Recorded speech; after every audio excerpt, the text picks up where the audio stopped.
लगेचच म्हणतात गणपती बाप्पा कशासाठी बसवायचा, का बसवायचा. तुम्ही तुमच्या गणपती बाप्पाला तुमच्या घरामध्ये 10 दिवस बसवाच असं नाही आहे. वेगवेगळ्या प्रथा आहे. कोणी 1.5 दिवसाचा गणपती बसवतं, कोणी 10 दिवसाचा बसवतं. पण तो गणपती बसवत असताना तुम्ही तो कशासाठी बसवता, त्याच्या पाठीमागचा भाव कुठला आहे ते आपल्याला माहिती पाहिजे. तर लोक म्हणतात हृदयामध्ये गणपती आहे आमच्या, हृदयामध्ये देव. माऊलीजी तुम्हीच सांगतायत. मग जर हृदयात देव आहे तर तो साकार रूपामध्ये कशाला बसवायचा. आणि बऱ्याचदा असं होतं की गणपतीला आपण आणतो, आणताना खूप मोठा उत्साह असतो की गणपती आणायचा, गणपती आणायचा. घरातले सगळे लोक गणपती सोबत एकदम नाचत नाचत नाचत गणपतीची वरात, गणपतीची मिरवणूक काढत घरात आणतात. 2 दिवस फुल उत्साह असतो आणि 3ऱ्या दिवसापासून भांडणं सुरू होतं की पूजा कोणी करायची. तर बरेचसे शंका आहेत. मग गणपती नेमका आहे काय, किंवा मग भगवान शंकराला माहिती नव्हतं का खरंच की त्याचाच मुलगा आहे गणपती. अनेक तरुण मुलांना हे पटत नाही. ते म्हणतात की मग पार्वतीच्या अंगावरती एवढा मळ होता का की त्या मळापासून गणपती बनला. या सगळ्या वादामध्ये पडल्यापेक्षा ज्ञानयोग या सणाकडे, गणपती बाप्पाकडे कुठल्या दृष्टीने बघतो, माझा भाव त्यात काय हे मी तुम्हाला सांगतो. म्हणजे तुम्ही सुद्धा आनंदाने, कदाचित जर माझं बोलणं तुम्ही मनापासून ऐकलं, अनुभवलं, स्वीकारलं तर तुमच्या मनात त्या शंका राहणार नाही. सगळ्यात पहिल्यांदा ते एक गोष्ट लक्षात घ्या की परमेश्वराला जर अनुभवायचं असेल तर ते बुद्धीपासून अनुभवता येत नाही. ज्यावेळेस तुम्ही बुद्धीच्या पलीकडे जाणार आहात त्याच वेळेला तुम्ही अनुभवून आलात. जर बुद्धीने विचार केला तर तुम्हाला कळूच शकत नाही. दाखवा परमात्मा कुठे दाखवा. 52 लाख सैनिकांमध्ये अर्जुनालाच का कृष्ण परमात्मा दिसला. अगोदर दृष्टिकोन बदला, अगोदर भाव बदला, मग कळतं परमेश्वराला या डोळ्याने नाही पाहू शकत. हृदयातल्या त्या प्रेमाने जर परमेश्वराला शोधण्याचा प्रयत्न केला, हृदयातून परमेश्वराला पाहिलं तर या डोळ्यांनी सुद्धा जिकडे तिकडे कणाकणामध्ये तुम्हाला तो परमात्माच दिसायला लागतो. दुसरीकडे तुम्हाला जायची गरजच पडणार नाही. जिथे तुम्ही आहात तिथेच. मग तरी गणपतीचा उत्सव 10 दिवस का साजरा करायचा. ज्ञानयोगाच्या माध्यमातून तर आपण शिकलेलो आहे की गणपती बाप्पा किंवा परमात्मा हा आपल्या मनात आहे, आपल्या हृदयात आहे. मग कशासाठी गणपती बाप्पा बसवायचा. तर त्याचं कारण एकच आहे. ठीक आहे, आमच्या हृदयात आहे, पण त्या हृदयात असलेल्या आपल्या परमेश्वराला साकार रूपात पाहणं निश्चितच एखाद्या खऱ्या भक्ताला ते वाटतंच ना. जसं तुम्ही तुमच्या लेकरांवरती खूप प्रेम करता आणि लेकरू शिकायला हॉस्टेलला आहे, तर लेकरू तुमचंच आहे ना, हॉस्टेलमध्ये ते सुरक्षित आहे ना. मग का दर महिन्याला त्याला भेटायला जातात. कारण लेकरू तुमचं आहे, तुमच्या जवळ राहणार आहे, तुम्ही त्याला जन्माला घातलेला आहे. तो नसतानाही ते तुमच्या हृदयात आहे, पण तर सुद्धा पाहावंसं वाटतं की नाही. तसंच आमच्या हृदयातल्या परमेश्वराला आम्हाला पाहायचंय, म्हणून गणपती बाप्पाला आम्हाला साकार रूपात बघायचंय. म्हणून ती मूर्ती आणून आम्ही गणपती बाप्पाची तिथे बसवतो. आणि ती सुद्धा कशी वाजत गाजत आणतो, प्राणप्रतिष्ठापना करतो. कशासाठी. तर आमचा प्राण आम्हाला त्या मूर्तीमध्ये ओतायचा आहे. आता हृदयातला गणपती बाप्पा आम्ही या मूर्त स्वरूपात, मूर्तीच्या स्वरूपात आम्ही पाहणार आहोत. आम्हाला माहिती आहे की परमेश्वर निराकार आहे. परमेश्वर निराकार जरी असेल तर तो आकारातही आहे ना. त्याच्यासाठी ती गणपती बाप्पाची मूर्ती आहे. आणि पुन्हा 10 दिवस त्याची पूजा करायची, मोदक द्यायचे, आरती म्हणायची, एक उत्सव साजरा करायचा, साकार रूपात त्याला बघायचं, त्याची उपासना करायची. उपासनेचा अर्थच काय आहे? उप अधिक आसन. थोडंसं त्या मूर्तीजवळ थांबा, गणपतीला समजून घ्या, गणपती तत्व काय आहे ते समजून घ्या, आणि उप अधिक आसन, थोडंसं ध्यान करा, तिथे शांत राहा, गणपती बाप्पाचं ध्यान करा. त्या मूर्तीच्या समोर बसून मूर्खासारखं पत्ते खेळा, जुगार खेळा, दारू ढोसा वरातीमध्ये. हे हिंदू धर्माने सांगितलेलं नाही, आपला ज्ञानयोग हे सांगत नाही. आणि कुणी जर करत असेल तर ते 100% चूक आहे.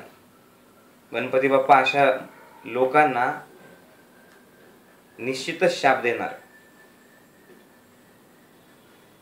उपासना, त्या गणपती बाप्पाजवळ बसून गणपतीचं ध्यान करा. त्यासाठी गणपती काय आहे ते कळालं पाहिजे. आणि हे 10 दिवस ध्यान केलं, उपासना केली की मग पुन्हा विसर्जन करायचं. मग विसर्जनाचा अर्थ काय?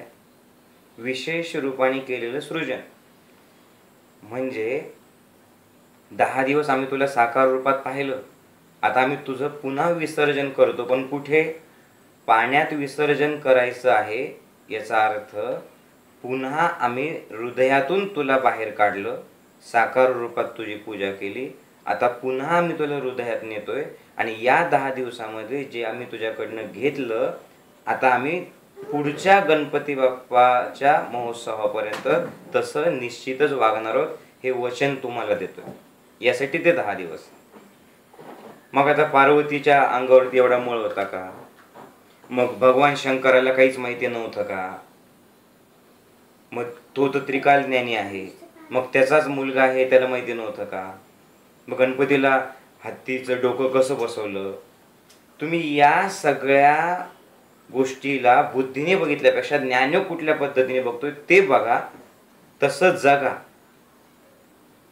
आता पार्वती म्हणजे काय? तर आईचं लेकरावरती प्रेमच असतं. लेकरासोबत असताना आई इतका लाड करते की त्या लेकराला आईच्या सोबत राहणं म्हणजे पर्वणीच असते, पर्वच असतं. पर्व म्हणजे उत्सव असतो, महोत्सव असतो. आणि त्या पर्वामध्ये, त्या महोत्सवामध्ये, त्या उत्सवामध्ये आपण बहिर्मुखी झालेलो असतो. आपण बाहेरच बघत असतो. आणि बाहेरच पाहिल्यामुळे, स्वतःला न पाहिल्यामुळे मग आपण त्यावेळी शांत राहू शकत नाही. मग भगवान शंकर म्हणजे काय? शिव म्हणजे काय? तुमच्यातली शांत शक्ती. भगवान शंकराने गणपतीला हत्तीचं मुंडकं लावलं. याचा अर्थ मी असा घेतोय की जसा हत्ती सगळ्यात बुद्धिमान प्राणी म्हणून आपण ओळखतो, तसं भगवान शंकराने गणपतीच्या डोक्यात पर्वामुळे शिरलेलं जे बाहेरचे विचार होते, त्या गणपतीला भगवान शंकराने दीक्षा दिली, स्वतःच्या मुलाला संस्कारित केलं आणि ज्ञानी बनवलं, अंतर्ज्ञानी बनवलं. बहिर्मुखी गणेशाला त्यांनी हत्तीसारखं, हत्तीची सोंड म्हणजे ज्ञान आणि कर्म,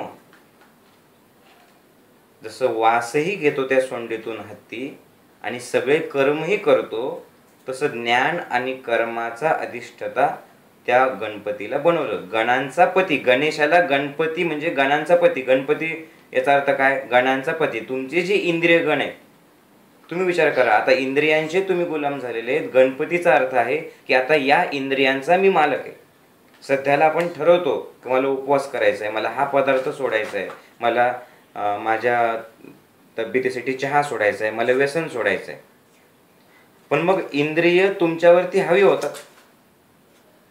तुम्ही कंट्रोल करू शकता का? गणपतीचा अर्थ आहे की आता मी मालक झालोय. वेगवेगळ्या पद्धतीने, वेगवेगळ्या प्रोसेसमधून, वेगवेगळ्या साधनेतून का होईना, ध्यान, प्राणायाम, नामस्मरण, गणपती पूजा याच्यातून तुम्ही ते करू शकता. भगवान शंकराने तेच केलं की आईच्या लाडात वाढलेल्या, पर्वामध्ये वाढलेल्या गणेशाला, बहिर्मुख गणेशाला अंतर्मुख केलं.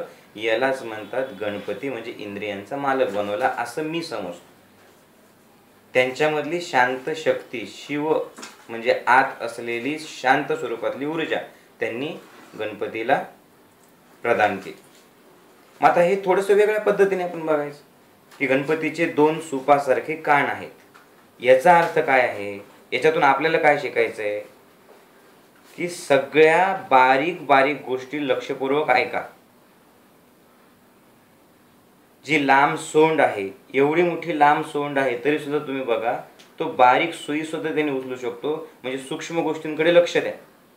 आणि त्यासाठीच डोळे बारीक आहेत गणपतीचे, की वरती वरती जगू नका, अगदी बारीक. तुम्ही बघा गणपतीचं डोळे बारीक आहेत, ही सोंड आहे. तर हे कशासाठी आहे? तर त्या बारीक डोळ्यांनी आणि सोंडेसारखं सूक्ष्म निरीक्षण करून, सूक्ष्म गोष्टींकडे लक्ष देऊन सगळ्या गोष्टी बारकाईने बघा. पोट मोठं आहे. का बरं पोट मोठं आहे? तर सगळ्यांचं ऐकून घ्या, पण बाहेर सांगू नका. एका हातात मोदक आहे, एका हातात शंख आहे, एका हातात परशु आहे. हे कशासाठी? साम दाम दंड भेद वापरून अन्याय विरुद्ध लढा, त्यासाठी तो परशु आहे. पण हे सगळं करताना प्रेमाने बोला. प्रेमाने शब्द जे आहे तुमचे ते मोदकासारखे गोड असू द्या. आणि एवढं सगळं करून सुद्धा त्याचं वाहन काय आहे? उंदीर. म्हणजे केवळ शरीरामध्ये न अडकता तुम्ही इतकं हलकं व्हायचं आहे, विदेही अवस्थेला जायचं आहे. आणि अशा छोट्या छोट्या सूक्ष्म सूक्ष्म लोकांना, गोष्टींना सुद्धा, सध्याला एखादा व्यक्ती जर कारमधून उतरला तर तुम्ही म्हणतात मोठे साहेब आहे, आणि सायकलवरतून उतरला तर तुम्ही त्याच्याकडे लक्ष देत नाही. म्हणजे समाजातल्या सगळ्या लोकांना सोबत घ्या, असा विचार करून गणपती बाप्पाचा जर तुम्ही रोज त्याचा पूजा केली, आचरण केली आणि उपासना केली, तर निश्चितच 10 दिवसात तुम्ही सुद्धा गणपती होऊ शकता. नाही, गणपती म्हणजे काय? तुमच्या इंद्रियगणांचा मालक. आणि त्यासाठी गणपतीची पूजा करा, त्यासाठी गणपती बसवा. एक महोत्सव असतो, त्या महोत्सवामध्ये गणपतीच्या केवळ ढण ढण ढण ढण वाजवून ध्वनी प्रदूषण करा, केवळ दारू पिऊन तिथे गणपतीच्या मिरवणुकीत सहभागी व्हा, हे ज्ञानयोग सांगत नाही. त्यानिमित्ताने आपण एकत्र येतो आणि एकत्र येऊन आपण सगळेजण स्वतःला बघायला शिकतो. यासाठी गणपतीचा महोत्सव सर्वांनी निश्चितच साजरा करा. लोक तुम्हाला डायव्हर्ट करतील, पण बुद्धीपेक्षा तुमच्या आत्मस्वरूपातून, तुमच्या अंतर्मनातून तुम्ही त्या गणपती बाप्पाला बघा. खूप काही सांगायचं आहे, पण मी कमी शब्दात सांगितलं. तुम्ही हे ऐकून ध्यान करा, गणपतीची मूर्ती बारकाईने बघा, स्वतःमधल्या त्या गणपतीला बघा आणि तुम्हीच ठरवा, तुम्हीच विचार करा, प्रगल्भ व्हा, ज्ञानी बना, कृतिशील बना. आणि आपल्या हिंदू धर्मात ज्या देवदेवता आहेत त्यांचा आदर करा. त्या एक प्रतीक स्वरूपात आहेत. कदाचित आपल्या ऋषीमुनी लोकांना वाटलं असेल की पुढचे लोक सुद्धा शांत असतील, बुद्धिमान असतील. आम्ही जे छोटे छोटे प्रतीक म्हणून ह्या सगळ्या देवदेवतांची चित्र बनवलेले आहेत, या देवदेवतांना तुमच्यासमोर मांडलेलं आहे, ते तुम्ही समजू शकता. पण सध्याला आपण बाहेरच्याच जगात जगतोय आणि त्याच्यामुळे प्रतीकाच्या पलीकडे जायला आपण तयारच नाही. तर निश्चितच या 10 दिवसामध्ये सर्वांनी गणेशाची पूजा करा, भक्तिभावाने करा, मनापासून करा, 100% करा आणि गणपतीची उपासना करा. जय गुरुदेव. जय गुरुदेव.